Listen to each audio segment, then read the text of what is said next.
వస్తానంటే వట్టి చేతులతో వస్తానమ్మో నన్ను పెళ్లి చేసుకుంటానంటే నా బాధలు నా గుసలు నువ్వెందు కడతావయ్యో ఆ భగవంతుడు నిన్నెప్పుడు సల్లంగా చూడాలయ్యో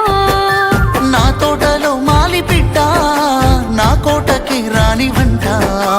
ఆ కోట నాకెందుకంట ఉన్నంతలో నేను ఉంటా కొండంత నేనున్న నీ మనసు వద్దాన సిన్నంగా కానరానా ఆ మామిడాకుల మీద ఆనా పచ్చ తోరణాలైతాయజా ఆ వరి పైరు మీద నానా అవి అక్షింతలే అయ్యేనా ఆ పత్తి పంటల మీద ఆనా పట్టు సీరలై వస్తాయజానా ఆ పసుపు కొమ్ముల మీద